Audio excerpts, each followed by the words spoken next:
States of America and to the republic for which it stands, one nation, under God, indivisible, with liberty and justice for all.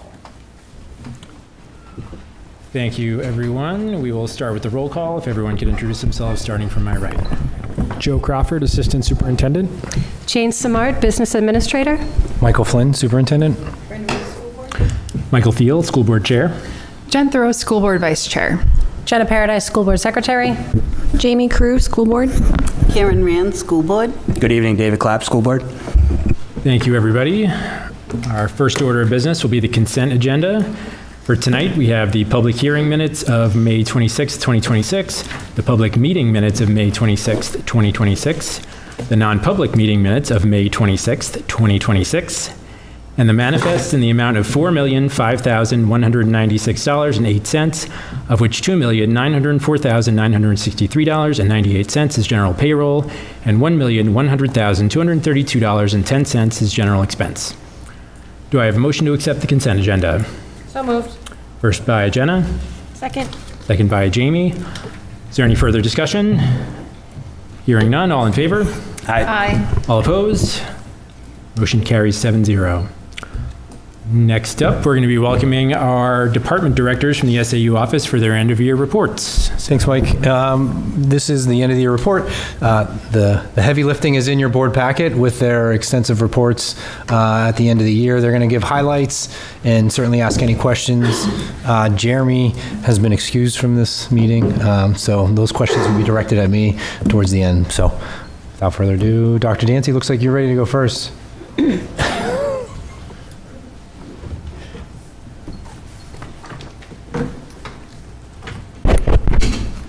Hello, is this on? Good. Good evening. The 25-26 school year has been a busy one for both the information services and transportation. The department continued to support the technology systems that staff, students, and families rely on every day, while also leading several important improvement projects across the district. Major accomplishments included replacing aging wireless access points, improving cybersecurity protections, distributing new teacher laptops, introducing copier badge access, enhancing district communications and social media outreach, and redesigning web pages to make information easier for the community to find important information.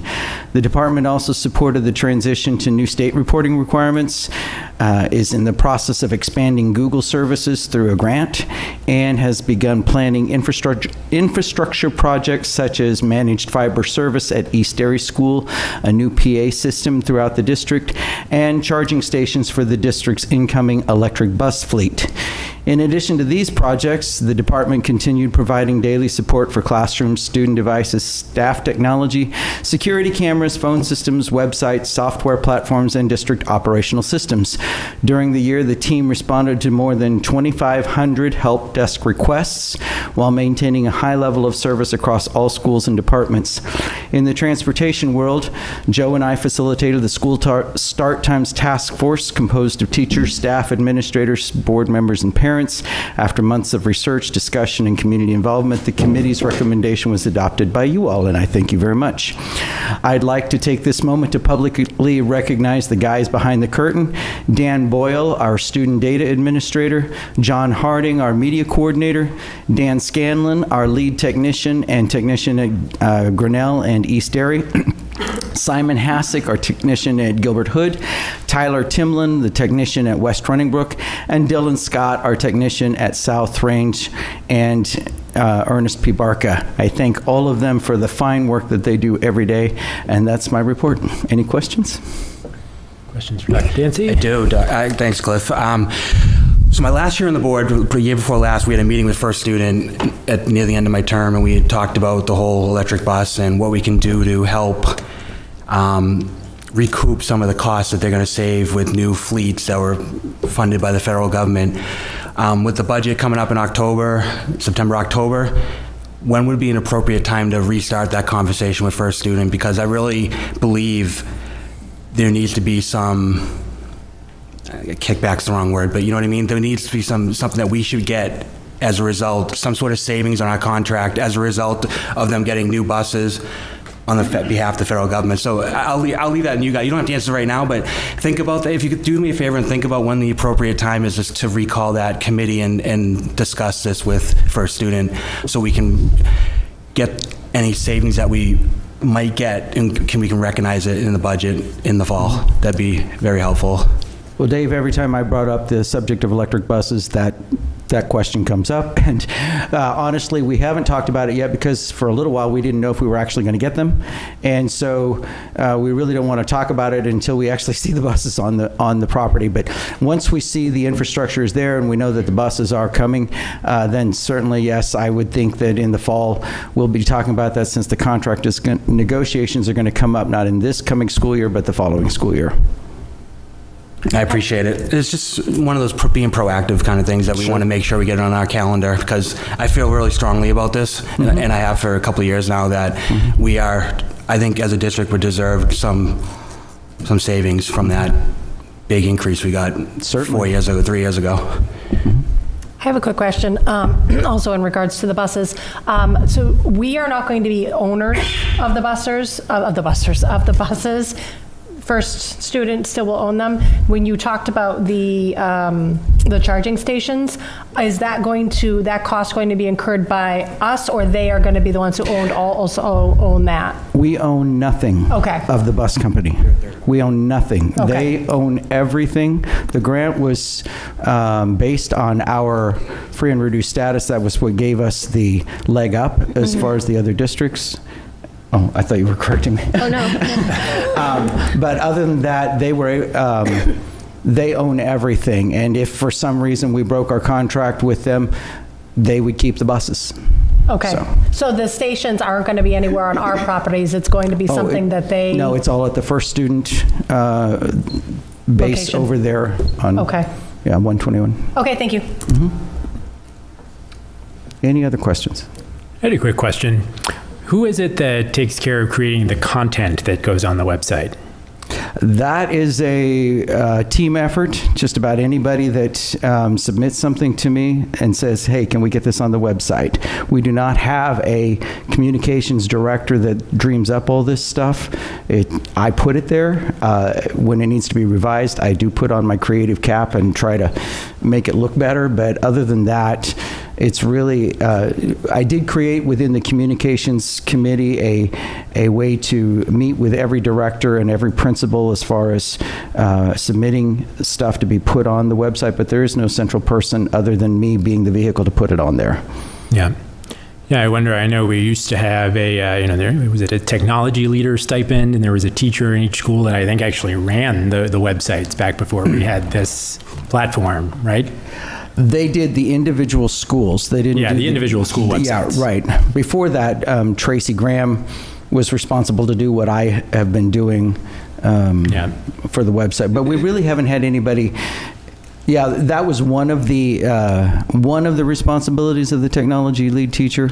It was certainly not their main responsibility. Yeah, it's not their only thing. Yeah. But what I've done with the new sites is limited each school's content and directed most of it back to the district site, because what we don't want is to have multiple versions of the same information out on different school sites that can be conflicting. Yeah. Yeah, I mean, I wonder if it might be worth looking at somewhere down the road, like a more limited stipend, for a teacher at each school to create content, not run the website, post things, but to, provide content, things that are going on at the schools, photos, stuff like that. We do have the Tell Our Story initiative that I've been working with the principals with every month about. This year, John Harding went into this spring, he went into each school and took about 150 pictures, and those are being cycled through the school's websites and social media. And so it's a process of, I have to have the principals go through the pictures, identify the kids that can't be posted on there, and then give me some sort of context of what's going on in the picture. Believe it or not, that takes a lot of effort by the principals, and so it's not always as fast as we would like it to be. All right. Well, thanks for that. One last question on the buses, back to them. Are we still looking at a December start time for that? The last I heard was late October, early November. Awesome. Thank you, All right. Dr. Dancy. You're quite welcome. Dancy. Your call. Anyone?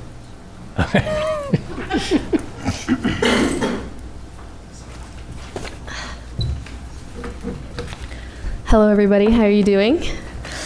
All right, so let's get right into this. So this year was a really a foundational year for the Human Resources Department. My goal wasn't to come in and change everything. It was to learn, build relationships, and evaluate our processes and identify any areas for improvement. What I'm most proud of is that we created a team that embraces change. Every idea that I brought forward, Kim and Mary Ellen were willing to take on, and together we challenged ourselves to find better ways of doing things. We focused heavily on modernization and efficiency, whether it was moving fingerprinting out of the SAU, transitioning teacher contracts to PandaDocs, redesigning the staff portal for it to be more user-friendly, or implementing a new remuneration process. Our goal was to spend less time on administrative work and more time on supporting our employees in our schools. In your packet, you saw that we fingerprinted, or, externally, employees were fingerprinted 236.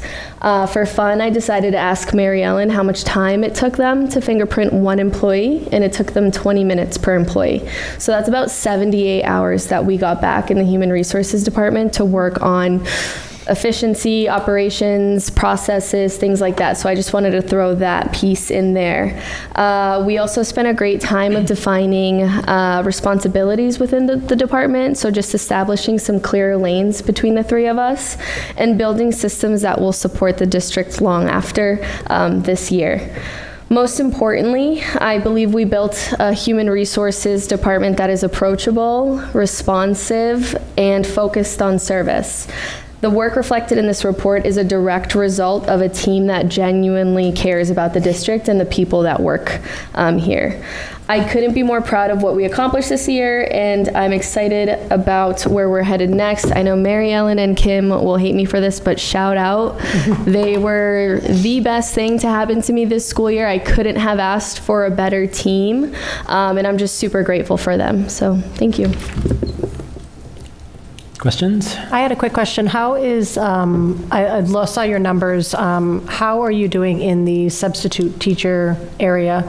Are you finding that you have, I saw that there were, I think, 38 new ones, or 38 people came in this year to be fingerprinted. How are the classes being supported by subs this year? Are you still lacking, or is everyone getting the coverage that they need? I think we're still lacking in some areas for sure. I think what we've seen, and I still have to pull this data because I wanted to wait till the end of the school year for some other purposes, but I think I pulled some data at the middle of the year to see how many substitutes we have fingerprinted and how many have actually worked. I'm going to be completely honest with you, I forget that percentage, but I'd be more than happy to get that number over to you guys, but I do know that we could always use more subs, so if you know anybody, please push them to apply, because I don't think we'll ever have enough. Okay. Just a quick question for you. What challenges are you seeing trying to get our contracted services down from, I assume it's all like OT, speech, those kind of positions. What challenges are you seeing? Is it just availability of people? Is it wage rate? Or what are you seeing as the driving force of struggling to hire these positions? I can't speak on that because I'm not heavily involved in the contracted services portion of those related services that we need, but I'd be more than happy to work with Laura and see if there's anything that we can do to work together to make sure that we're, not filling it with I use school psychs it's always the example I use because it's the hardest for any district, not just Derry, and it's the wages that are tied to the collective bargaining agreement, right? So no matter where you place the school psych, if they're in the bargaining unit, they can make 30%, sometimes 40% more outside of it. So they're getting jobs with these agencies, and then supply and demand plays, right? And so districts or education is going to have to really think about contracted services or service providers and whether they should belong in a collective bargaining agreement. There's a lot to that I know that's a simple statement, but there's a lot to that. But what they're making outside of it, they know better than to join a district. Yep. Cool. Questions? All right, thank you. Awesome. Thanks, guys. That's all.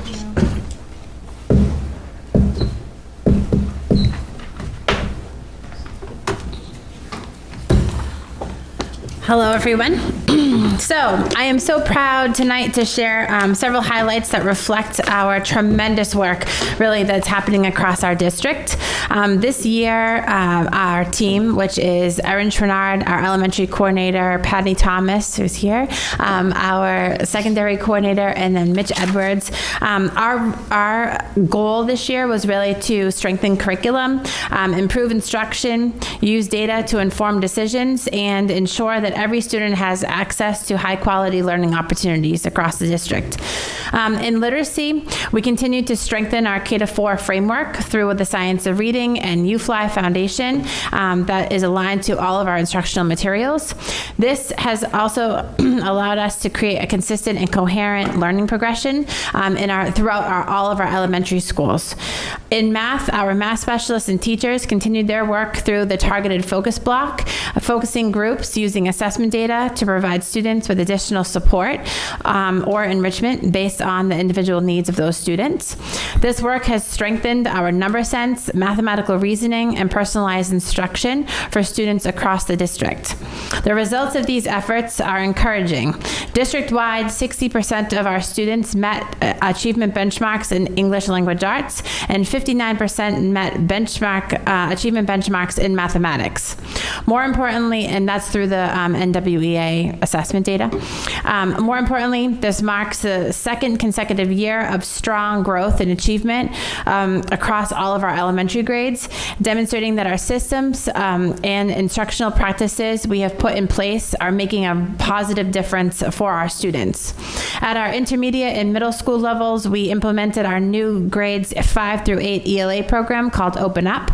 While the curriculum implementation is never without challenges, teachers embraced the work and students are already demonstrating as readers, writers, and critical thinkers. Beyond student achievement, we continued important systems work. This year, we developed public-facing curriculum guides for families, which will be up by fall on the website, established a formal curriculum review process, and finalized a 3-year curriculum review cycle that will ensure that all curriculum areas are regularly evaluated and updated. Our assessment work also continued to evolve. Teachers increasingly use the NEWA, reading fluency, classroom common assessments, and progress monitoring data, not only to measure learning, but to really guide the instruction, identify the needs, and celebrate the student growth. Assessment is becoming an ongoing tool for improvement rather than a single source of an event that we used to have. Finally, I'd like to highlight the work of our CARES team. In response to teacher feedback, educators from across the district collaborated to create grade-level pacing and resource guides that improved consistency and usability. This work was recently recognized by the Responsive Classroom and Fly 5 developers as an innovative model that mirrors enhancements that they're going to now make nationally. None of these accomplishments would happen without the dedication of our teachers, our specialists, support staff, administrators, families, and students. And their commitment to continuous improvement is really what drives this progress and that we celebrate really tonight. Great. Any questions on curriculum? Hi, Kim. Hi. I was wondering where the district is at in adherence with the state initiative to be using ELA curriculum that complies with the Science of Reading by 2027, and do we need to purchase any curriculum at any grade level to get there? Currently, we have the law states that we have to use evidence-based curriculum by 2027. In the elementary levels, K through 4, everything is aligned to a evidence-based curriculum. So we use UFly, we use, we align it to the reading rope and the Science of Reading letters. There's a whole list of different things that I've been working with the state on for that, because we have evidence-based for every single aspect, the 6 different aspects of reading. And then we also have been using and aligning that to Open Up, which is our 5 through 8, which is an evidence-based curriculum program.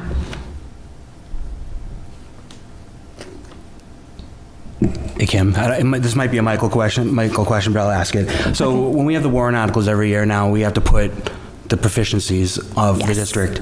Yep. On page 3 here, the 60 and 56%, is that what would be an example of what would show up in the warrant article? Because the numbers I remember from last year, they were a lot lower than these two. So these are the, sorry, did you want to? No, go for okay. it. So these are the NWEA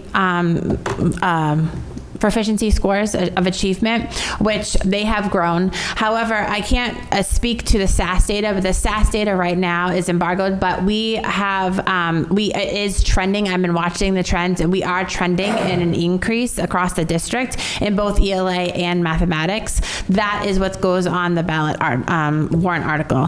That is increasing though, so. Yeah, it's embargoed, so we can't talk about it publicly yet because the state doesn't allow us, but as soon as we can, believe me, we will be sharing it because we've seen growth. Yep.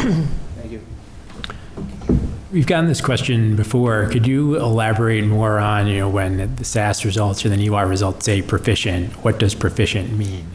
So proficiency is at grade level, so it's a different thing. So for SAS data is a grade level assessment. So that is made by, the norms of grade level for New Hampshire. So that is really looking at our curriculum alignment, how our students are doing based on a grade level assessment. So that would be like going to the doctor and you have a physical, your height is your height. That is just like a test. A third grader has to do this amount of standards. There's no wiggle room.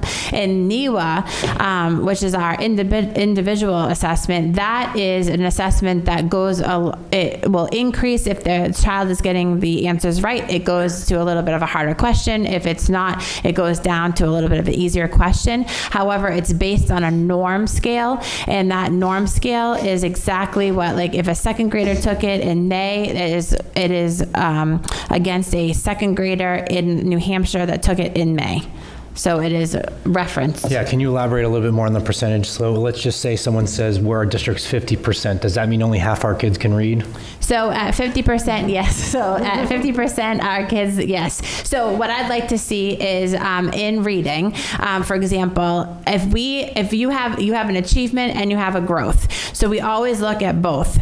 If I see that our reading is at a 60% growth, that means that 60% of our kids are growing over what they're expected to do.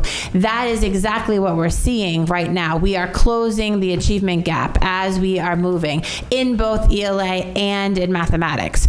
So it is a slower progress. We are still seeing some of the effects, unfortunately, of the pandemic, and we are in our last grade level of that, but we are closing those fundamental gaps. Numeracy screener has shown that we are proficient. So kindergarten and first grade, second grade, that is all where we lacked our foundations. And so that screener is showing proficiency. We only have maybe 2 or 3 kids in the red. Everything else is above, which is an indicator that our NEWA assessment will be good. And then that will also be that our SAS data will increase as well.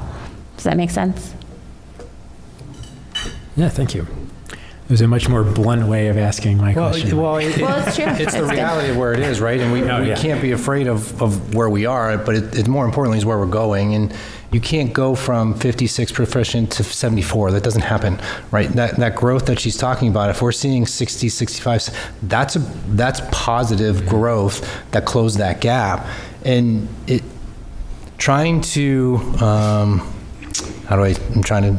so it doesn't happen overnight. It's a progression. And if we're continuing that ladder and continuing to grow, then it's going to improve.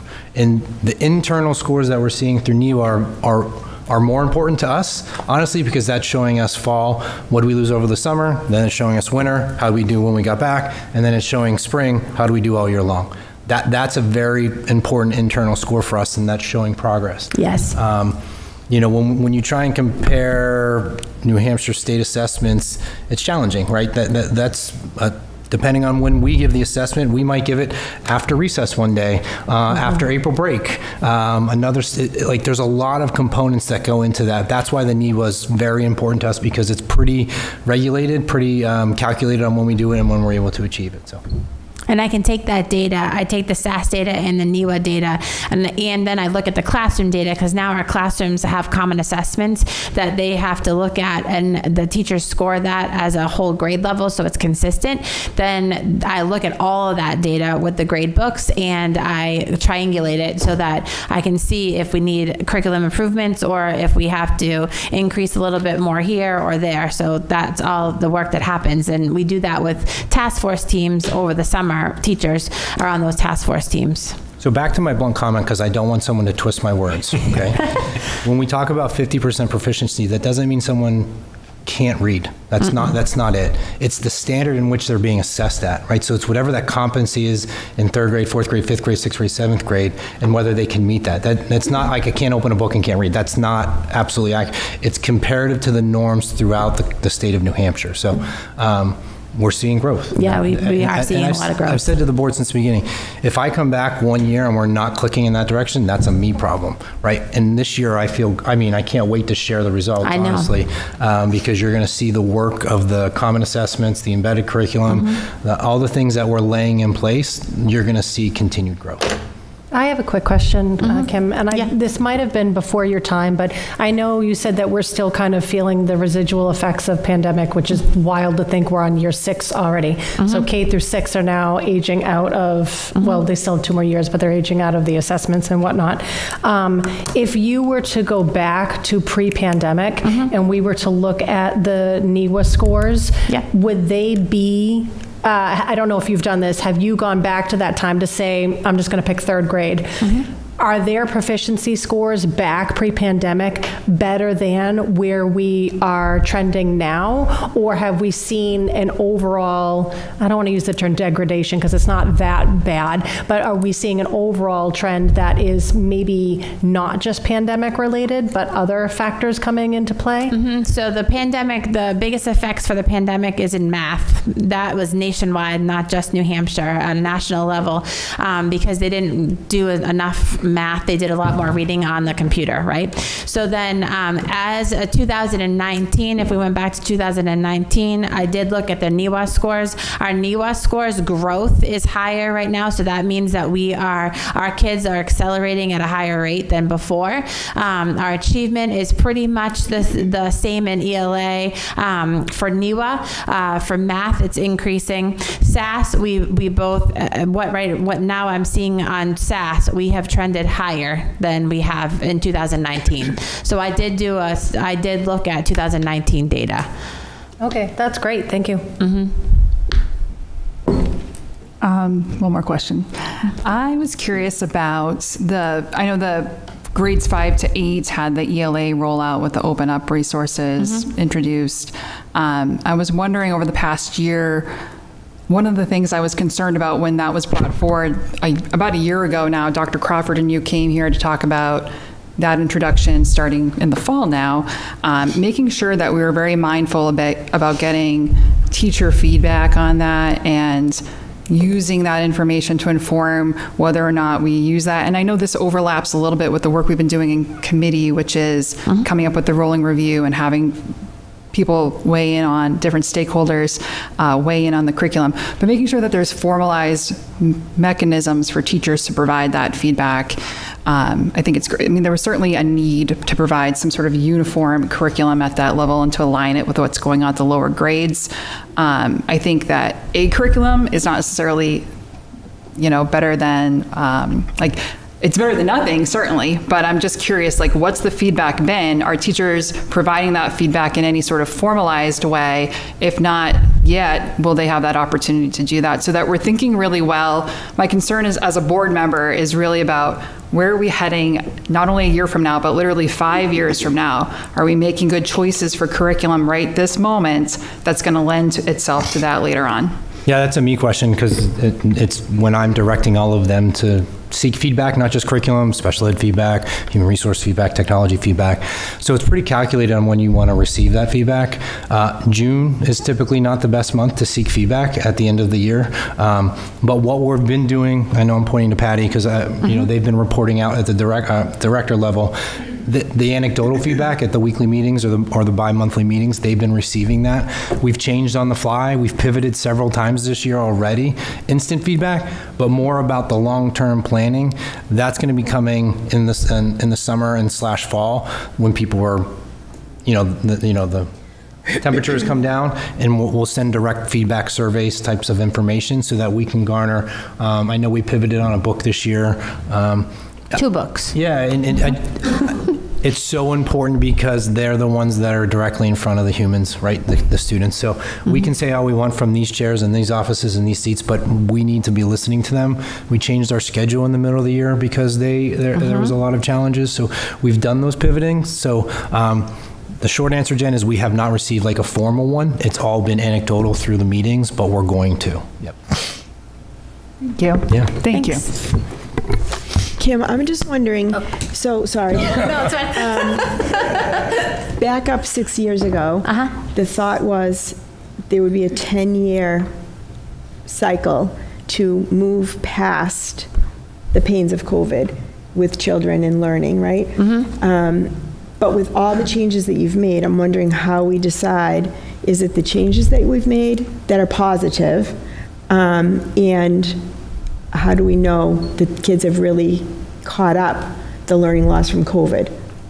That wasn't a very good way to ask that question. No, it's a good, and really what it is I have to look at both. So yes, there has been a lot of changes in the curriculum. We have aligned a lot. Over the past 2 years, we have done a full alignment rehaul. And that is working. I can see that. But for the particular, strands of what they were. So for example, math, the numeracy, the early number sense was always a weak area. If you didn't have number sense, you're not going to understand algebra. You're not going to understand geometry. There's a lot to it. We didn't have that. So I had to back that up. And so now in the data, we can actually see the different strands. I pull apart the SAS and I pull apart the NWEA, and I will look at the different strands and I will say, okay, what does this align to the curriculum? I can now look at where our curriculum maps are for pacing.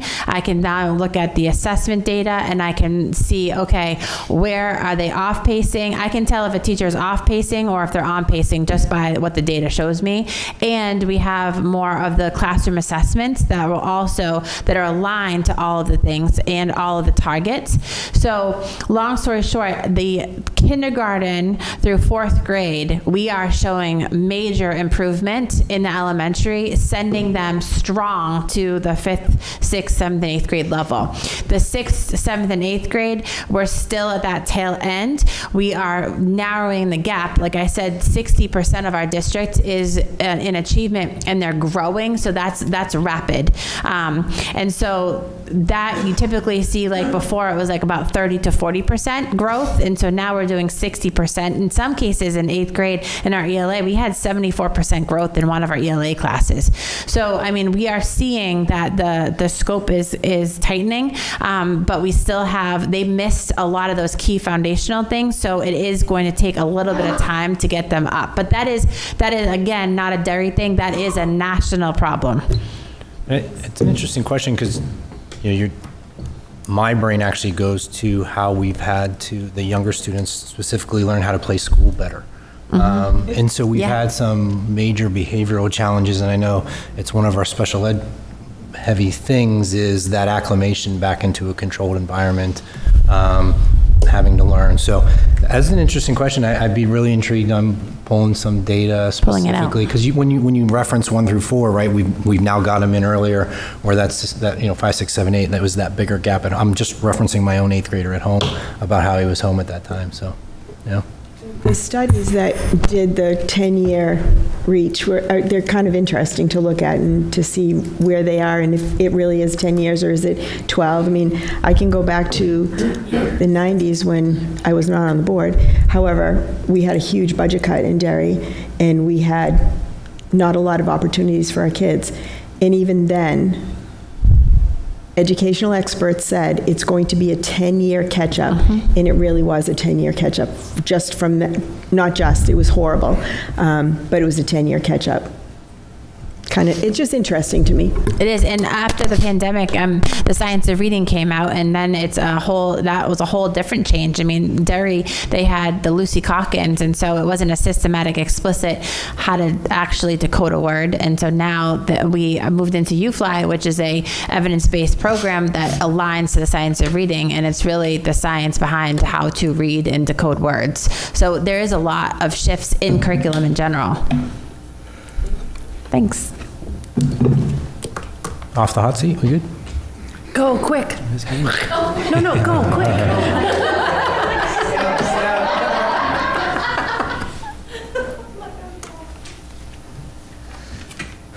Hello, everyone. That's a tough act to follow, Sheila.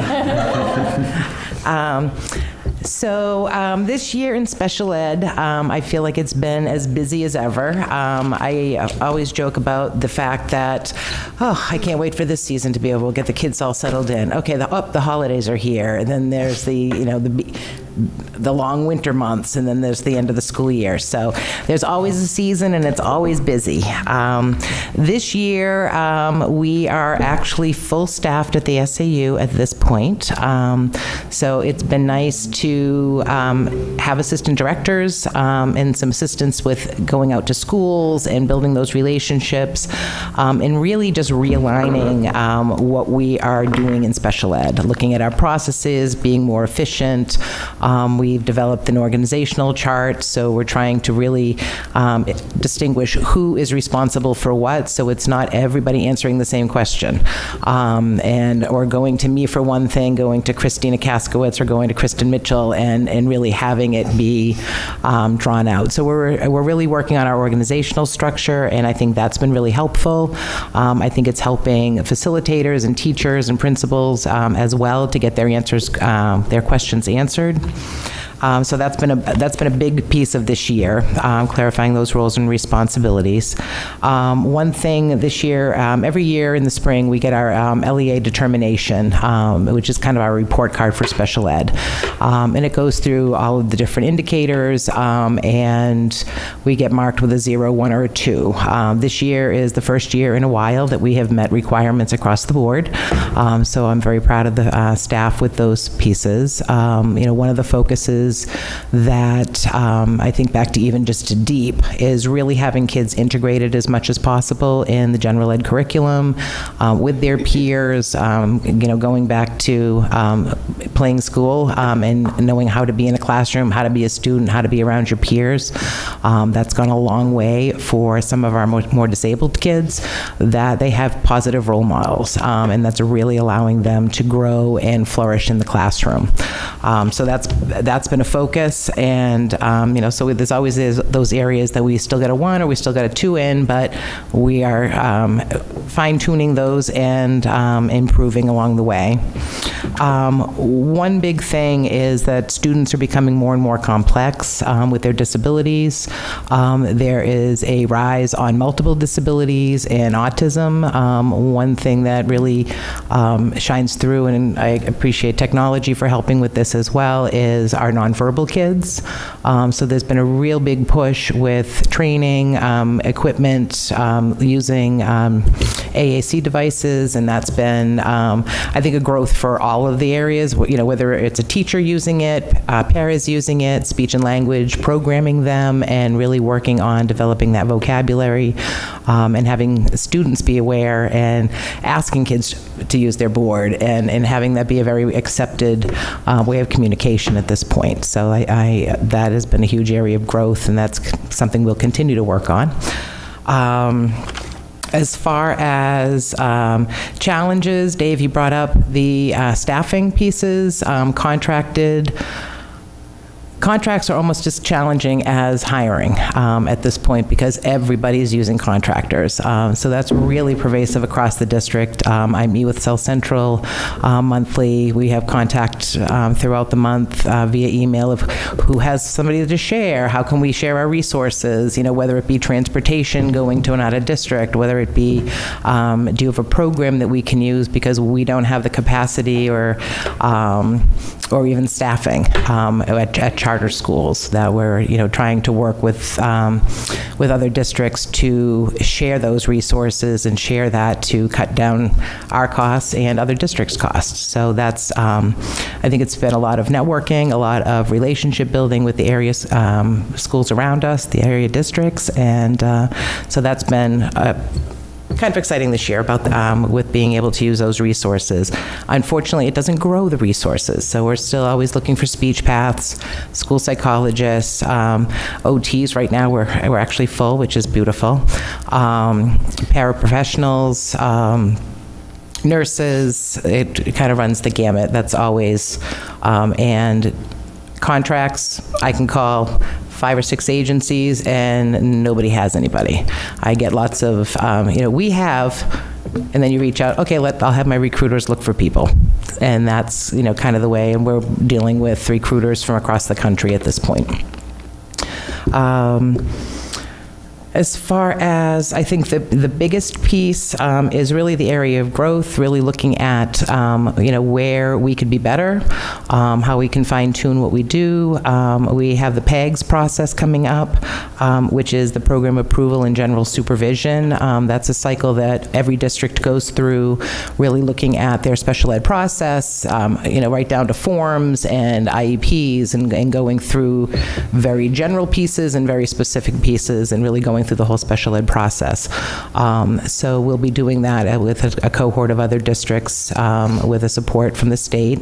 The state has been wonderful to work with. I find them to be a very supportive group up there right now with the DOE for special ed. So they are always open for questions and guidance, and that's been a resource that we have used, and I think developing a nice relationship with the state as well. So overall, just a busy year of kind of realigning, getting the team together, working in a common, I think, taking other people's perspectives as far as I've been here 20 years. The staff that I have now is new. So it's been kind of nice to have that lens as well to look at, have you tried this? Have we done that? How can we look at staffing different to meet kids' needs? So it's been a big year. Any questions? Just briefly, I'd like to commend Laura's team with actually on staffing on the other side, I think we're almost full for the first time in years, fully staffed by June. So we're down to a couple case managers that I know that are in my calendar to be interviewed. Yeah, so we're getting there. We're going into the fall might be the first time we're fully staffed in years. Wow. Yep. So that's exciting. Yeah, it is very exciting. I have a question. Do we have any process in place right now to track parent feedback with the special ed department? Not actually. Mike had asked me the question the other day. We have not put out a survey. There's a yearly survey that goes out through the state, but we haven't done a district survey in some years now. Okay, yeah, it's in that same category of soliciting feedback, which is, I don't want to say it's new for the district, but it's going to be new for the district. That we'll be soliciting information, not only in special ed, but I wrote a website down, how can we do better on communicating through that? So it's definitely in the pipeline for sure. Okay. Do we know how far along are we in that process? Like I said, targeting the end of the year is a terrible time to solicit feedback. So it's going to be coming in the summer or fall once we have really articulated what we're trying to improve upon. But it's trying to time it so that it's not. The end of the year is very challenging. Yeah. I mean, we do get. I mean, I want to say I would say we get a lot of feedback. Feedback's not the problem. And I think that's for good and challenges. I think that a lot of the relationships with the schools, that's really what I rely on, is their relationship with their families and their teachers, and really an open line of communication. I receive phone calls on my end and try to bring it back to the team in the building to resolve issues. And it's always nice to get a nice phone call about something that went well. That's always a welcome as well. So. Awesome. Thank you. All right. Anybody else? So in the past, you guys have done a really good job billing Medicaid, exceptional job. Is that we still tracking that in that direction? We are still working hard at Medicaid. I have had to give that up, which has been a challenge for me to give up. But Kristen Mitchell has been working really hard with MSB, who is our provider that helps us with that billing.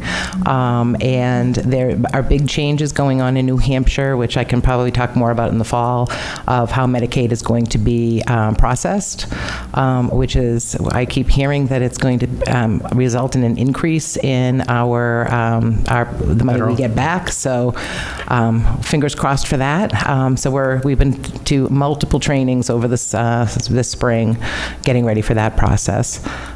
So we're still working on that. We're on target. We're on the same pace as normal, Yeah. I'll call it. And when she said she had to give it up, it's because I directed her to give it up, for the record. But Kristen's done a great job taking it over. So. Now, you don't need permission to bill Medicaid, right? You can, if a service is provided, you can just bill it, right? We need consent. From who? From parents. Really? Yep. Do they ever say no? Yes. Really? Yep. What's I'd be curious to understand why. How does that affect them? From my point of view, it doesn't, because it doesn't affect their doctor visits or any kind of health insurance. Is that like a rampant problem, or is that something that's... No, it's not. No, okay. Our families are very willing to do whatever they can to help the process and help the district gain money. So if I go to the doctor's office and I'm on Medicaid, I have to give permission for them to bill me for my visit? Am I being too obtuse there, or? No, I think that's the families who are resistant to the school doing that they see that as just medical insurance. They don't see that as something that is our business. Gotcha. Okay, just curious. Thank you. Yeah, but overall, our parents are wonderful about signing the permissions, and and it's a one-time permission as well. Okay, thank you. We do bill for everything internally. Yes. Right. So whether it qualifies or not, we bill for everything, and then you get the yes or no. Yeah, there's a lot of stop gates to make sure that privacy is protected and we're not billing for things that we can't bill, because I certainly don't want to sit here at the end of the year and tell you we owe money back to the feds. So. Thank you. All right, thank you. Thank you. Thank you. In your package, Jeremy's, he did a great job, I think, highlighting and lowlighting some of the challenges they've been having. You've seen Jeremy a lot this year, so I don't not a lot of secrets out there. But. And if that, I will dismiss them and let them go about their day. All right, yeah, thank you all for being here tonight. I mean, I'm sure we all appreciate the opportunity to hear what's going on in your departments and the community, being able to hear what's going on. And I know you guys don't get the summer off, but enjoy the summer nonetheless. Thanks, everybody. Great job. Thank you. Sorry, Dr. Dancy, you got to stick around. One more bullet item. All right. Our next order of business is delegations and individuals. At this time, residents of Derry, parents of currently enrolled Derry students, and employees of the district may address the school board on matters that pertain only to school and district business for a period of time not to exceed 3 minutes per person. As a reminder, the board welcomes input. However, questions are not entertained during the comment period. If you would like to speak, please come up to the microphone at this time and state your name and address for the record.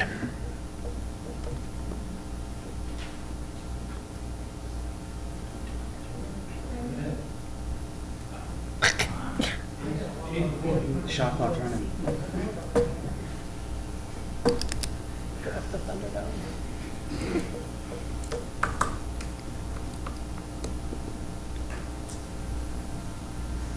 It's been a while, Richard. We missed you. Well, I got other things that I'm glad you've been busy. I have to contend with other than just you guys. Anyhow, Richard Tripp, 44 Wyndham Road. It's nice to be back because I learn a lot more being here than watching it on TV later on, because, but the first thing I want to say is I remember when we got our new superintendent, he was going to make sure that everybody spoke English and not educatees.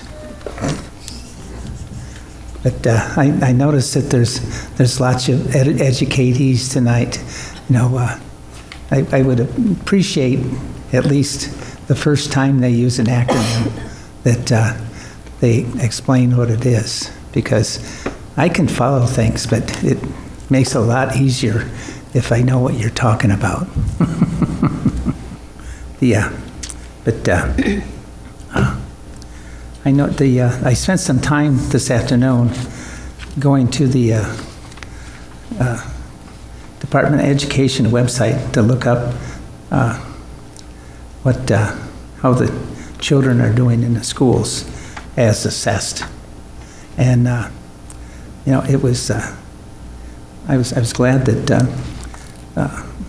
the department has explained that they have not only annual assessment, but which is external, but they have internal assessment, and the internal assessment is done quite frequently, you know, which makes sense, because that gives you the opportunity to know what is going wrong and make changes to correct it, you know, whereas the annual assessment that the state does is just a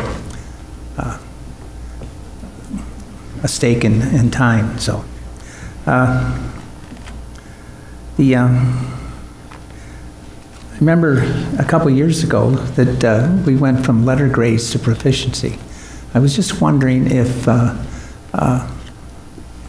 there's been any review of that to see, you know, whether the letter grades are more efficient or more communicate better than the proficiency. Because I know when you asked something about proficiency, and you know, proficiency is something that's kind of hard to understand. So, you know, maybe you can say something in the future. But what I really want to talk about... Did you want to request additional time, Richard? Could I have another 30 seconds? All right. I'd take a motion to grant Richard another 30. First by Jen. Second. Second by Jenna. All in favor? Aye. All opposed? Motion carries 7-0. Thank you. I know that last year the state passed a law that said that you know, kids shouldn't be having cell phones in the schools, you know, and I was just wondering if that's had any positive effect, you know, because I know that, well, I don't know, but I suspect that cell phones are a distraction and prevents the children from, you know, being attentive in class. So that's all I've got to say. That should have been my 30 seconds. Thank you. Hold on, Richard, I have a question for you, if you indulge me. What? I have a question for you, if you got a second. Can I ask you a question? I'm afraid that I'm not allowed to answer it this time. All right. No, serious. This is a very easy one. So, with the bill that I think you co-sponsored regarding the town of Derry, the school district coming under the town of Derry, right? Yeah, we talked about this before. Yeah. So, the one question I have though is, when you guys debated and decided to go forward with this bill, what was the reasoning that you wouldn't? Because we already have a process in the town to do that. What was the reason to bypass that process and go to a more expedient process with this bill? What was the thought process? More expedient. I think the process that you guys have, so the charter commission in town is a little bit more involved process, takes a little more time and a little more energy and effort. I think the process that's being passed the House and the Senate is a little more expedient. And I'm just asking, what was the thought process on that? Can I have another 30 seconds? I don't know that this is the appropriate time to be having state rep. this discussion. He's a state rep. Nevertheless, this is not a question and answer period. Okay. Thank you. You'll never get answers then. But that's okay. I'm sorry that you're disappointed. Good evening, Brian Churchello, 6 Rollins Street. First off, I just want to wish Joe great success in Hampstead. I've known you for a long time, so I don't think I'll be here at the next meeting. So I know you got one more meeting, right? So thank you for one more. So thank you for everything you've done. I think I met you when you were at next, I believe. Yeah. So good luck on that. I'm really happy at what I'm hearing with I guess it's the directors and some of the questions that you're asking. I think we're really good. I'm seeing positive results there, so I'm happy about that. But what I'm here for tonight is, on the agenda, I saw that you have a discussion on I call it unreserved fund balance. And I thought I saw the last meeting where you've got about $1.9 million of unreserved fund balance. Am I correct on that number? I could have misunderstood, but I thought you said there was like $3 million at the end of the year that wasn't spent, something like that, but you've got that dedicated somewhere, so you're going to actually have $1.9 million at the end of the year. I think that's what I heard. So my question is, what I'm coming up here for is this. We all know that come December, the tax bill is going to be high. And I want you all to know that I'm not picking on the school board, because I've went down to the county, and the county's taxes, they're raising taxes by 3 times the amount. And I gave them holy hell over there. Okay, it fell on deaf ears, but I'm not picking on you. I'm just telling you that that's where my concerns are with the taxpayer. And I didn't like what's going on at the county. So I'll just be upfront with that. But you're going to have a discussion tonight, and I'm hoping that you think about maybe offsetting some of that tax coming down the road, because the way I looked at it was it's going to be like $2.29. This is everything. School, town, county. Okay, $2.29 per thousand. So you're talking a big tax shock. I'm just guessing that the discussion may end up being you're going to use some of that unreserved fund balance to put into maintenance costs again, or an account for that. Now, we've $27 million in the last couple of years on maintenance, I think is good. But I want you to think about that, because that will help a little bit. And that's all I want to say, so thank you.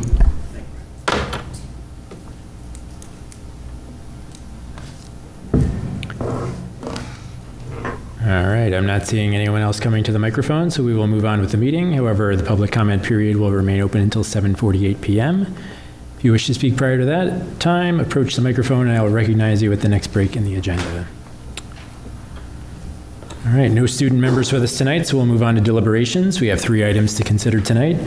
First up is the Data Governance Manual. This is a plan the district is required by law to have in place. RSA 189, Section 66, Paragraph 5 calls for the plan to be updated annually and presented to the school board. So the board received the most recent edition of the manual for review prior to the meeting, and we have Dr. Dancy here to present. And this evening, I'm presenting the 2026. Man, I never started like that. The 2026-2027 Data Governance Plan for Readoption. Next to our staff and students, data is one of the district's most valuable assets. This plan outlines the processes and procedures we have in place to protect the security, privacy, and integrity of our digital information. This year's plan is substantially the same as previous versions, with one notable change. A new cyber incident response plan has been added and replaces Appendix M. Because that document contains sensitive information regarding district response procedures, it is maintained separately and will be shared on a need-to-know basis. This year alone, I attended 3 conferences and cybersecurity clinics that reinforced the importance of remaining vigilant. The threats facing schools and municipalities are real, and they continue to increase. Educational institutions have become attractive targets for cyber criminals because of the volume of sensitive information we maintain and our responsibility to keep critical systems operational. The cybersecurity community often says that the question is no longer if an organization will experience a cybersecurity incident, but when. While no plan can eliminate all risk, this plan is designed to reduce that risk as much as possible and to ensure that the district is prepared to respond effectively should an incident occur. I respectfully recommend the board to readopt the 26-27 Data Governance Plan. Just to point out, the incident command, that would have to be a non-public discussion, because again, that's how we respond to a cyber attack. What's the process? What's the plan? Who do we contact? All of those fun things. So, and the big thing that's happening obviously is ransomware, right? So they hijack your system, shut you down, demand money. I want to commend Dr. Dancy on the hours of work that he's put into this, because it's, I think you said something in superintendent's leadership team the other day that with what's going on in the world, schools are becoming actually one of the top targets. So Dr. Dancy's done a good job. And just this spring, it increased exponentially since the conflict in the Middle East. Any questions on this from the board? All right, hearing none, I would accept a motion to accept the 2026-27 Data Governance Manual as presented. So moved. First by Jenna, Second. second by Jen. All in favor? Aye. All opposed? Motion carries 7-0. Thank you. All right, thank you, Dr. Dancy. The second item we have tonight is the consideration of facilities projects we can choose to complete with funds from the year-end fund balance. So I will let Mike get into it. Sure. So I'm just going to give a 3-slide discussion on unassigned fund balance and how we get here and what we can do or have an opportunity to do. So every year it's kind of a discussion amongst the community. Where does it come from? How does it get there? So I'm just going to give a brief overview so that it's on record on how we got here, and then more specifically, this can be available on our website. So, how fund balance is created.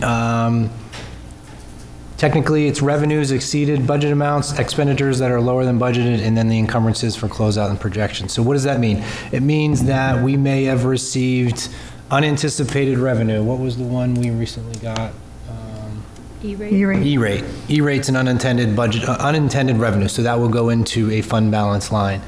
Additional rebates or refunds. So let's say we were planning on budgeting for the locks that we received $250,000 for, that would go in there. That's not necessarily happening this year, but that's an avenue.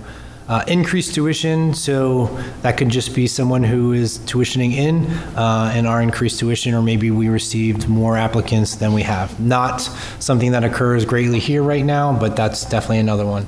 And then miscellaneous revenue, whether it's donations, donated services, things like that that we may have donated, that may have been donated in our behalf.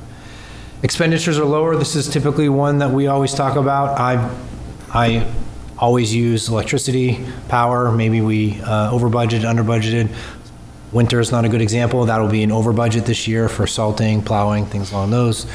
Or perhaps example tonight when I present paving, whether we put a project out there and it comes in under, that goes into unintended, unreserved fund balance.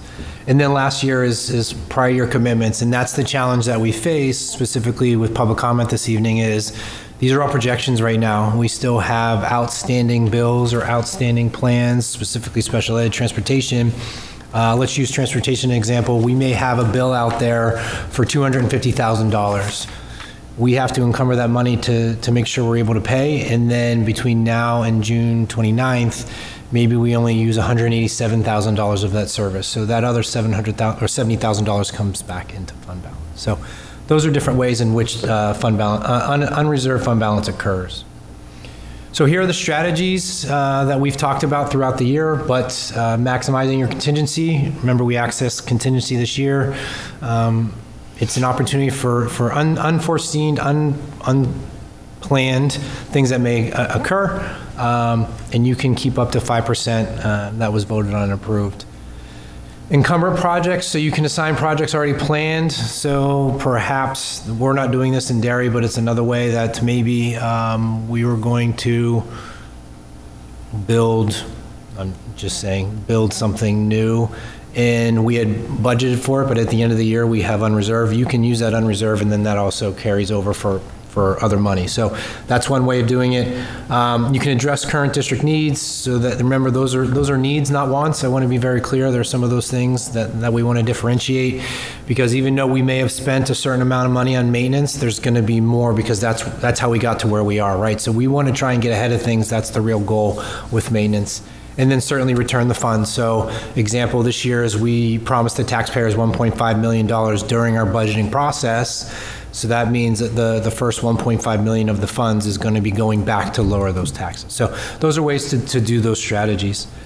And then finally, it's a new one that we're trying to teach the district or program the district is how we use the trust funds appropriately. More specifically, we have the Capital Improvement Maintenance Trust that we're adding $500,000 from fund balance to. The best thing about these trust funds is they have to be voted on and approved by the voter on ballot. So it's not just moving of money. 2, it's managed by the trustees of the trust fund, so it's not by us. And 3 is we have to have a public hearing to dedicate and communicate to the community what we're using those funds for. So it's a pretty clearly articulated process. So the reason why I give that overview is last week, sorry, I'm going to close this out so I don't have to look back at myself on the screen like that, is really we approached you last week with, 2 weeks ago, excuse me, I think the estimate was about 1.6, and now we're up to 1.75. Now, I want to commend Jane. It's a new stressor for her, is me, and me saying, how are we doing on closing out our POs and closing the thing? So there was a time there, Jane's like, today we're down to 302, and then I go back the next day, and she's like, we're back up to 315. So we're trying to reprogram the district to really be able to paint a clearer picture for the community, what we're doing at the year end. Appropriate municipal budgeting shows that you should come back with about a 5% fund balance, honestly. So you want to fall within a range technically between, $1.5–2.5 million. That means that you budgeted appropriately, that we're, remember we can never go back and ask for more money, but also you protected a cushion in regards to whether it's staffing, bad winters, high heat, things along those lines. So fresh off the press, honestly, that's why you got it in a handout. Thank you, Jen, for a handout this evening. In there, you're going to see that roughly 1.75. Now, 2 weeks ago, I also produced to you an early list of items from Jeremy. That list is actually, we're gonna tailor that down this evening, and we're only gonna make a recommendation for 4 out of the 7 projects. The reason why we're doing that is if you remember, paving was on there at West. That initial we budgeted, this is a perfect example.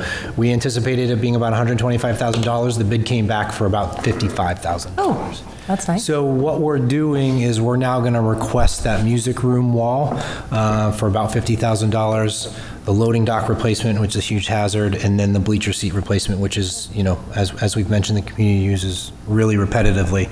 So the bottom line, or the request that we're asking for the board for discussion this evening, is loading dock, bleacher, music room wall, and paving, and that equates to about $225,000. So the $225,000 would bring essentially the unreserved down to 1.5, and that's as of today. So as Jane's, again, learning to deal with me, that's today. In 2 weeks, that could go up. Things might start to close in our favor. Quick math of we've also talked about tax rates and things like that. If you were to approve, I'm gonna use all, because that's the easiest math for me. So $225,000, it's about 2 cents per $100,000. So that means on a $350,000 house, it's $16. So if you were to say no to all the projects and you were to return let's also clarify, we don't return it, it becomes, go ahead. Too much? Am I going too far? No, just real quick on the total numbers. So the 4 projects are the loading dock for $100,000, the bleachers for $20,000, the music room wall for $50,000, and paving for $125,000. No, 55. It came down to 55. Oh, okay. Sorry. What happened to the pads and the guardrail? So the guardrail we felt like wasn't a need right now. Okay. And then the pads, we felt as though that the $6,000 we were able to find that in what's left of our actual budget. Okay. So that was more of a me thing. So the guardrail does not pose, it's not because I was the safety issue? I'll say it's not an imminent threat. Okay. That's the word I'll use. Okay, all right, thank you. It'll be a replacement in the future. There's no question about it. But these were the things that we wanted to put forward. So it's $16.10 on a $350,000 house. That was a lot I threw at you. I threw the presentation. I threw the request. So I would love to open it up for discussion, comments, concerns, questions. Now remember the bleachers, it's a need. We're running out of parts. If not, we've ran out of the parts. The loading dock has been it's been in the plan for years. I don't want to go back, but it's a serious hazard. Serious hazard. What was the loading dock? Yeah. Yeah. The paving is our highest slips, trips, and falls every year, that area at West. So that's I'll call it the concrete area. during the winter. And then the music room wall, that has to do with the upgrades that have been happening. And now that final wall will really separate the gymnasium from the music room. Right now, the gym can hear the music during class, and the music can hear the gym during class. So it would be that final completion of that project. All right, so just to recap. Sorry, Mike. We have 6 projects you put in front of us. You're recommending that we complete 4 of them this summer for a total of $225,000. Yes. Looking at the latest update we have here, the projected fund balance is about $4.5 million. We know that's still in flux. So you have to deduct the 2 voter-approved warrant articles that come from the fund balance, the $500,000 to the maintenance trust and the $700,000 in reallocated bond interest. And then you deduct the $1.5 million budgeted to carry over to next year as a revenue source. Correct. And that leaves about $1.75 million in unreserved that we're going to have to make a decision on. And For these projects only. I'm not asking the board this evening to talk about retainment. No, yeah, I mean, there'll be, there are 3 options. One is what we have before us tonight, which is to spend down some of those funds on needs during this fiscal year. And then, down the road, option 2 is allocating funds to the contingency fund. And then obviously, as we've said, letting those funds go through to become a revenue source for next year to bring down the tax rate. So that's what we have in front of us. So we only, I'm sorry. Do you want No, to I just want to expand and highlight. It sounds like at least 2 of those projects are what you call safety concerns. Yes. So one of them is a loading dock, and the other one is a paved area at Western. I think I've tripped on that myself in the past, likely. Yeah. It's one of our biggest insurance claims. Right. So, thank you. And so that I'm living this end of year cycle, I keep reminding myself I haven't done this with you guys yet. So the reason we're requesting projects in the first meeting of June is so that we can encumber and get moving on the projects. The reason why I'm not asking for the board discussion tonight on what we retain is because that number still isn't solid yet. We want to have a clearer picture on what you are going to retain or carry over contingency. That's going to happen at the next meeting. We're going to have more firm numbers. And actually, technically, you don't need to vote at that one. You can still wait until our meeting in August, but we'll have a clearer picture at that point. So we don't have to decide. I was, for some reason in my head, I was under the impression that we had to decide what to do with this money by July 1st because it was a fiscal kind of year, but no? No, Okay. remember my first meeting in August? I was like, hey, well, we're going to talk about this. So there are guard buffer. Give me a better word. Timelines? Extended timelines. Thank you. Extended timelines. Because the books don't officially close until June 30th. So the state is aware that you have to close the books, you have to do your processing, so then you can make those decisions. So the guardrail over at West, why are you deciding not to do it if it's only $35,000? And if you threw it in with this, if it's only $16 and change to the taxpayer, that's change. Yeah, this is me just trying to not ask for the world on my first year around with you guys, honestly. I'm going to be asking for it. If that's a discussion amongst the board, we would be more than happy to do it. But we wanted to thread that needle and be considerate and as an SAU towards the board. So Karen, there's no real answer other than us trying to be respectful to the end of the year. That's all. I agree with Karen, and especially I'm looking at if the paving of the courtyard went from, we were anticipating 125 and it's actually down to 55, then even if we added in that guardrail, we're still coming well under the 125 that was originally requested. And if it's something that needs to be done and we have the funds now and then we still have a little left, I say left over, but obviously we have to wait for those final number to come in, I feel like rolling that in now seems beneficial and to get it done. Yeah, again, What exactly needs to be done to that? Is it a complete replacement, just a repair? This is where I wish I could turn to say, hey, Jeremy. Here's Jeremy. Someone here can tell me that we have just recently replaced a guardrail, correct? Anyone? Grinnell. Grinnell, thank you. So it's the same thing of the failure of, I know on the other side it is a drop off. So it's reaching end of life. So it's one of those things that we're going to have to replace. But you said it's not a safety concern right now. It can technically wait. It'll hold a car if it hits it right now. Yeah. Okay. But it's one of those that again, these are the things that they're going to have to be replaced. So I guess just with inflation, materials going up, labor going up, tariffs, everything, why wouldn't we, for that short of money, throw that in with this? I support that. I'm just trying to navigate my first, that's it. I didn't want to come and say, hey, can I have $350,000? I tried to narrow the scope and lower it, but again, Jeremy would be ecstatic if you guys said yes on that. I appreciate you trying to be fiscally responsible and trying to save the taxpayers' money. I really do appreciate that. And I trust your judgment that if it's something urgent, then you wouldn't be brushing it off and pushing it off till later. Yeah. So I'm okay with not doing it. I'm okay with doing it. This is why you guys get to vote. You get to tell me what to do here. These are all. It's really hard to say. I did turn it on. It is on. It's just not working. I think it's really hard to say only $16 with the increase that we have in our budget. And I'm going to say I also think the Barca bleachers are a safety concern. Children sit on them, they're split, and they get their legs caught in them. I've seen it several times.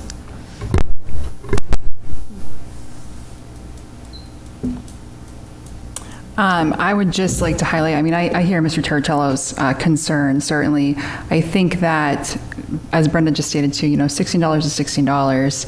I think we are in a position where the budget, our tax bill will be going up because we had to bond a significant amount of money, and we actually cut down a significant amount of money from that bond. We could have done a lot more. Certainly, I think Jeremy would be happy to have an extra $20 million. He'd be ecstatic, I'm sure. So there's no end to the work that could be done. And certainly, I'm supportive of doing this. I think that, I'm concerned about the rise in the taxes in December, but to think longer term, and I think Mr. Flynn coming on board has really encouraged that in our budgeting process. So I would be supportive of doing the projects. Yeah, to elaborate on Jen's point, we got a $24 million bond, and that's allowing us to complete a lot of projects. But when we went into that process, we had a list of close to $50 million in projects.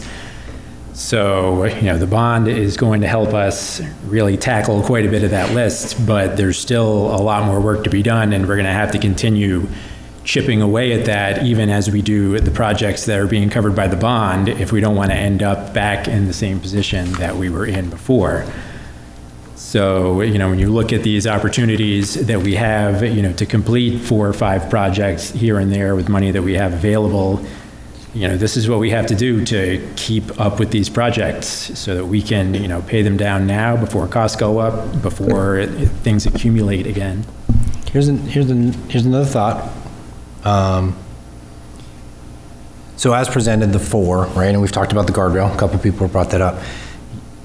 You can also vote on the guardrail next meeting too, right? Okay, so if this number climbs another $150,000, right, you guys can outweigh your options then.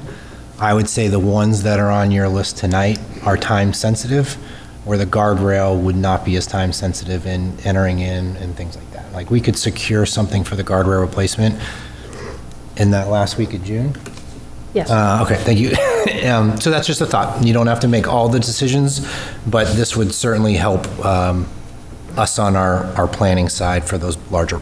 Are we solid on the cost of the guardrail? Has it gone out for an RFP? It has not gone out, no. So is it possible that, because I don't know, you said the one at Grinnell was just done? It was right around that one. That's why that number's there. Okay, so we're guesstimating based on the amount of area.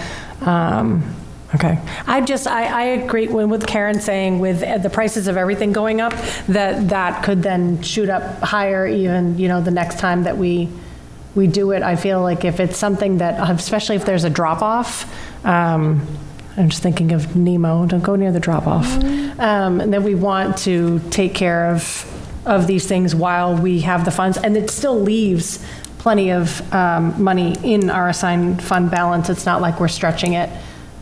But also there's no rush. Like we can wait till next meeting too and see. For the guardrail, like I would for the guardrail. Everything else needs to happen, but for the guardrail, we could just wait and see. Who knows how much we're gonna have left in the next meeting. It might change, right? Yeah, these are some of the hardest decisions for boards. I lived it every year, right? So it's being cognizant of returning money. At the same time, we also have to be cognizant of that we're gonna have to spend these costs anyways, right? right? That's what we have to be aware of. So this is you guys. David? Yeah. Jane, question for you. In your estimates for the bond interest, did you just have 700,000? Because we're going to earn more than 700,000. I don't know what you put in there. They're going to have like 740 or 750. But we can't spend that on this That's stuff. what's getting deducted based on the Warren article. Right, but it's still, I think it's factored into your number. I'm not think- saying you need to spend it. I'm just saying it's still factored in, right? Yes, I used that on anticipated revenues. The higher number or just the 700? 38,000. No, the 738, the difference, 740, yeah. okay. Well, so far we received almost 700,000. Yeah. 680. Yeah. So that's in received revenue, and then the You estimate. balance of your anticipated Gotcha. is already included, yes. Gotcha, thank Yep. you. So I'm hearing kind of mixed sentiments here. I feel like, there is support for adding in the guardrail, but there is the option to do it tonight or wait until the next meeting. So, let me just weigh in there. So, I hear what everyone's saying, I understand where you're coming from, but it's $35,000, guys, on a $1.8 million surplus. I think we're tripping over, whatever the old saying is, tripping over quarters, picking up pennies here. If we need to get the projects done, we need to get them done, and we're not asking $35,000. I mean, and I don't want to downplay it, but guys, we're looking at 1.8 million, and you're talking about 35,000. So I think we just get the projects done. They're on a much larger list. We need to keep chipping away and keep moving forward in this district. And hassling over hemming and hawing over $35,000 just doesn't really mean anything to me when you're talking about $1.8 million. So that's just my feedback. I also don't want to end up back where we were with the deferred maintenance. Sure. So if we have the means, get it done. I mean, yeah, okay, $16 a year on taxes. Say you have a $700,000 house, now you're up to $32 a year, maybe $33. That's like $3 a month, So I get it, but I don't want it to turn around and we wait a few years and all of a sudden now steel's gone up, tariffs have gone up, and we're falling back into where we were before. Sure. The challenge, what you'll notice with, as we do year after year, hopefully, is the lists that I'm going to provide, they're going to be here, right? I'm not going to change the target, I'm not going to change the bullseye. If you support it, we will maintain it, we will upgrade it. If you don't support it this time, it's going to come back, right? So it's a new exercise for us at the end of the year, and I know the challenges as you weigh as a board, specifically with your constituents. That's why I was trying to be respectful and navigate, but like I said, we'll do the work. It's up to you guys. I'm going to make a motion that we support the 4 items that you suggested at the beginning. Second. All right, so we have a motion on the table to approve the 4 initially recommended projects. That's the loading dock replacement at Grinnell, the bleacher seat replacement at Barca, the music room wall replacement and courtyard paving at West Runningbrook, and that would be from fund balance for a total not to exceed $225,000. So is there any further discussion on that before we vote? All right. Don't come back with a bond for the, Say that word. I promise. Say no. No, I understand where Brenda's coming from too. I understand we have so many residents here on a fixed income. I get it. And $3 a month is a lot for some people. I understand that totally. Can be a lot for me sometimes. And so, yes, to get these done, yeah, This is in addition to the budget. Correct. And the bonds that we passed. Correct. It's a shuffle. It's kind of a little bit of a shell game to move things around, but. Her mic's on. Richard, It's on. it's on. I don't know. It's not your fault. Back, yeah. I just think it's important to be mindful of what we're doing, and I don't not want to do repairs, but I think the guardrail can wait. All right, any further comments? All right, so we will vote. All in favor? Aye. It's 3. All opposed? No. No. Let's do a roll call vote, yeah. All right. Yes. Brenda? Jen? Yes. No. Jenna? No. Yes. I'm going to say yes. No. Or 2. All right. Chair votes yes, motion passes 5-2. Okay. And a reminder that we can always, you can get a revised report on the fund balance at the next meeting in 2 weeks. If we want to reconsider doing the guardrail at that meeting, we can do that. I think that's a good idea. Thank you, everyone. Sorry, I'm taking a note at the same time. Okay. All right, so we will move on to our third item. That's going to be second reads of 2 policies, first presented at our last meeting. Those are policies ADC, GBED, JICG, relating to the ban of use and possession of tobacco products, vaping, etc., and policy JCA, relating to the change of school assignment. So, Mike, did you have anything you wanted to add? Nothing to add. No, I haven't spoken to anyone about policy, so I assume that we're good. All right, any questions from the board? No questions. All right, if not, I would take a motion to accept policies ADC, GBED, JICG, and JCA as presented. So moved. First by Jamie, Second. second by Jen. All in favor? Aye. All opposed? Motion carries 7-0. All right, we'll move on to administration reports. I'll turn it over to Jane for business administrator's report. Okay, I will actually start with one of the questions that David had regarding Medicaid. We, this year, had $250,000 budgeted, and to date, we've received $361,417.13. So we are above our initial projections, so I think they're doing good work out in special education. So obviously, we'll keep an eye on that when we're budgeting for next year. Also, we have been, in the last week, we have negotiated and finalized the 3 main contracts for the summer work, which is the East Derry roof, the South Range roof, and the Ekman contract for structural modifications and upgrades for South Range. Those have all been completed and purchase orders issued. I'm also working on the U.S. Census for the annual survey of employment and payroll. So that will be going out this week.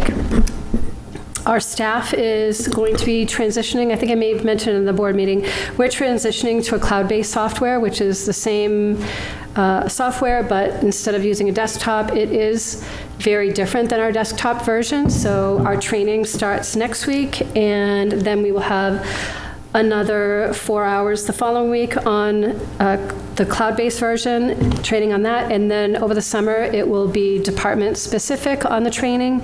And we'll also be implementing new processes and a couple new portals, mostly related to accounts payable, to be more streamlined and less paper. So that's the goal, to get through the end of the summer and to make sure that that's been implemented. And we have tentatively our audit is scheduled for August 24th, and they're usually on site for a couple of days, but there's a lot of pre-work that goes into it over the summer. We are having to prepare everything for our year end. Right now, we are doing all of our reconciliation of every account, every fund, all of our bank accounts. So that's what we're focused on right now. And as Mike said, we're looking through purchase orders, trying to close those out, get invoices so that we can clean out our end of year. So that's pretty much what our focus is getting to year end and finalizing all of our numbers. And lastly, I just want to, thank you, Kathy Kennedy, for stepping up to be the deputy treasurer, who is now our acting treasurer, and thank you, David, for continuing to step up to train her. And so we still do have an opening for school district treasurer if anybody is interested. You have Kathy to live would be in happy Derry. to go back to being deputy treasurer. You have to live in Derry. You have We've to had live a in couple Derry. applicants that don't live in Derry. Yes, we did have people interested. And that is it, unless anybody has any questions. Questions for Jane? All right, No. hearing none. Thank you, Jane. Thank you. move on to Mike with his superintendent's update. It's pretty quick. We are in the final stretch, so parents be ready. We play a game of Tag You're It next Wednesday. Next Wednesday is early release as normal. The buses will run. It's that time of year, field days, field trips. Exciting times. We've had a lot of transitional events. We really redeveloped our transitional events for our students, whether they were going from 4 to 5 or 6 to 7. And then we partnered with Pinkerton with 8 to high school. So those have been exciting to see, some of those events. Big thing tomorrow night, we're having our, I'll call it inaugural retirement dinner. I'm ecstatic to see the retirees. We've had nearly 80 RSVPs already. I expect last minute people probably coming in too. So I'm looking forward to meeting a lot of new people tomorrow night, but more importantly, celebrating the decades of work that these people have helped our students of Derry. So looking forward to that. And then a little bit of a PSA. I've started to communicate it to some appropriate channels, but South Range, due to the volume of work we talked about at facilities, South Range will be closed. The campus will be closed all summer, so no playground, no parking, no anything, because of just the massive amount of work. I mean, we're looking at 10 to 11 dumpsters probably on site, plus the heavy equipment. So a little bit of a PSA there. We'll get that out to the communities through our parent square and things like that. And that's it. Short and sweet this evening. All right, yeah, I would second your comments on the transition activities. I know there's lots of things going on. I'm sure many of us have heard or have firsthand experience. You know, students that are moving up, they've had opportunities to visit their new schools, you know, both with their peers during the school day and with their families in the evening.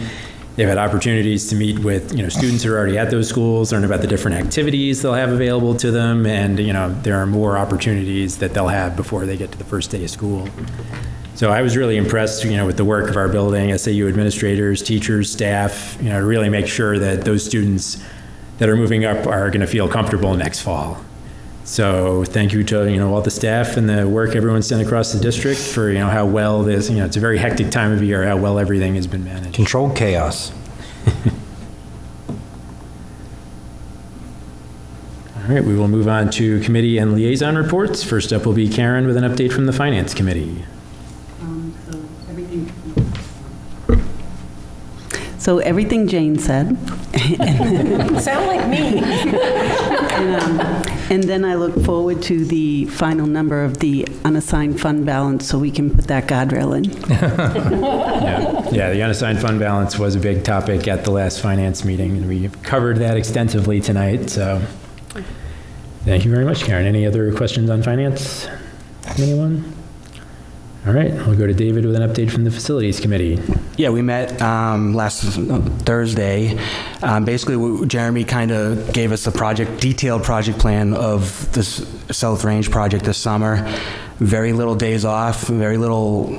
I mean, there'll be Saturdays if it rains. They got to be there on Saturdays, so it's going to be a very tight schedule. But he seemed pretty confident that it will get done without any hitches. And then, you know, we got a brief overview of the CIP plan, kind of format and direction. It looks like in August we'll see something in the committee level, or late July or August to this group, a finalized or more formalized. Was it 10 years, Mike? I forget. I'm looking at it now. 2033 was the first. Yeah, that's draft. right. Yeah. Okay. Yep. So yeah, we got a sneak peek at that. The UMass Lowell guys put that together. So excited to see that. It's something we hadn't had in a long time. But it was a quick meeting. It was really just those two big things, and just excited to start seeing the progress of the bond funds that we asked for. So looking forward to that. Any questions? All right, thanks, David. Our next item will be member updates and any other business. I had a couple of things to mention tonight. First, the application period for the Fiscal Advisory Committee remains open. Again, that's an advisory group that participates in the annual budget process. Board policy dictates that we appoint new members to fill openings by June 30th, so we'll bring those appointments forward at the June 23rd meeting. If you're interested in applying, the application is available on the district website and can be turned in at the SAU office. Back on May 28th, we had our spring sending town meeting with the Pinkerton Administration and Board of Trustees. If you're unfamiliar, the boards from the sending towns meet with Pinkerton 3 times a year.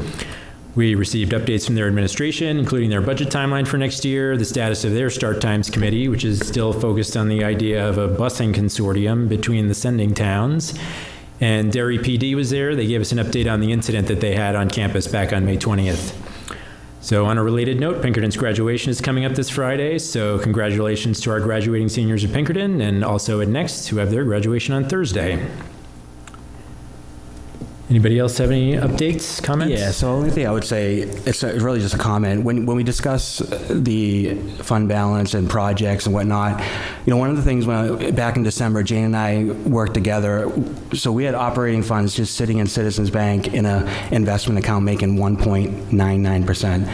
Together we moved it over to a PDIP. So we increased revenues roughly $20,000 a month. So when you think of projects that are $35,000 or $10,000, you got to think of stuff like this where we've increased revenues that we've never had before. And to the $20,000 a month is $240,000 a year, just to kind of keep that in the back of your mind. So I don't mean to make light earlier's discussion of $35,000, but in the back of my mind, I'm like, well, we just gave the district $240,000 that we've never had before through this mechanism that Jane and I went through.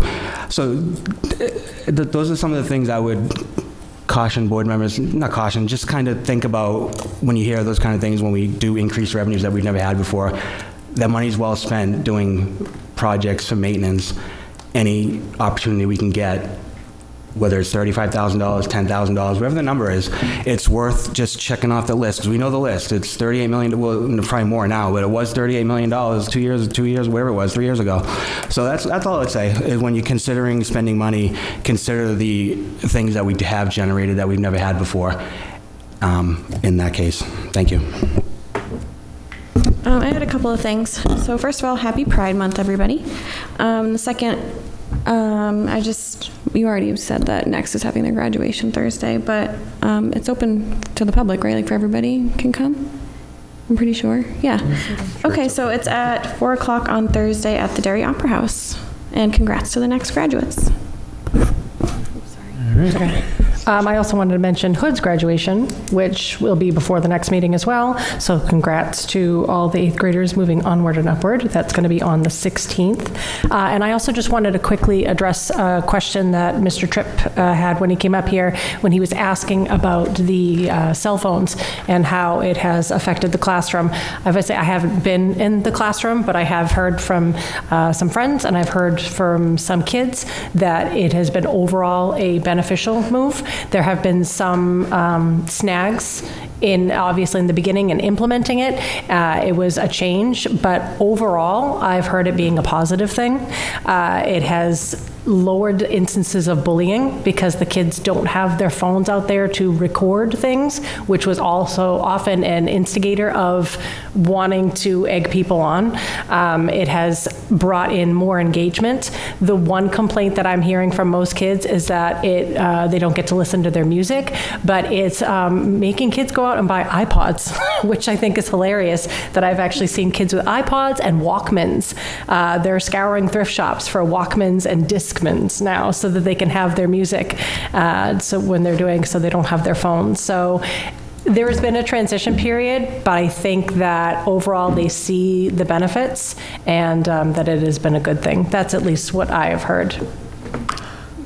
I will say, too, at arcade schools, I know even last year at West, the students weren't allowed to have their cell phones. They were required to leave them at home or keep them locked in their lockers all day. And I'm assuming that was district-wide. Yeah, and when Mr. Tripp came up and spoke, I always take notes during public comment, and I put down cell phone data feedback. Like, I'd really like to really get to some more intel on, how many instances will we had, how many challenges that we've occurred. But the general overall feedback has been, obviously, it's been positive. I know, speaking of my own children, I have a high schooler, an 8th grader, and a 5th grader.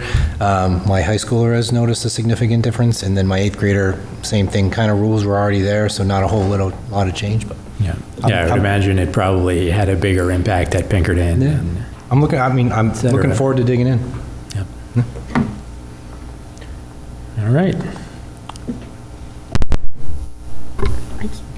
It's definitely more. I just wanted to say congratulations to the 8 graduates. It was great graduation. They did such a nice job, and thank you to the staff there, because it was very enjoyable, and they were adorable. If you can catch it on YouTube, Jonathan did record it. Also had the lovely ability to volunteer at 2 field days, and I will congratulate Mr. Johnson, where I was at Barca today. Did a great job. The kids had a great time, and the same as Mrs. Weiner at Grinnell. Awesome job. I'm sure the other schools were great too, but those are the ones I was at. All right, last call. One last thing I'll add. I know, Joe, this is your second to last meeting. You're going to be with us on the 23rd. All right, so yeah, we'll save everything for then. But we did have a nice gathering last week. With friends, family, colleagues, and that was a great event. And Joe does not like this, which I always say all the time. I love it. I can see it. I asked Joe today, hey, are you when I transitioned here, I took off the last 2 weeks of June, knowing that I said, hey, are you taking off the last 2 weeks? He's like, nope, I'll be here every day. I'm like, you are so committed. Good job. It's great. Nothing less from Joe. So. All right. Well, moving on, our upcoming meeting schedule, we'll be holding our annual goal-setting workshop Tuesday, June 23rd at 5 p.m. That'll be followed by the regular board meeting at 6:30 p.m. Following that, we'll be off for a bit of the summer before we reconvene on Tuesday, August 11th at 6:30 p.m. back here at the Municipal Center. So the board will be meeting in non-public session tonight, so I would accept a motion to enter non-public session under RSA 91A, Section 3, Paragraph 2, Subparagraph A. So moved. First by Jen, second by Jamie. The statute requires we take a roll call vote. Brenda? Yes. Jen? Yes. Jenna? Yes. Jamie? Yes. Karen? Yes. David? Yes. Chair votes yes. Motion carries 7-0.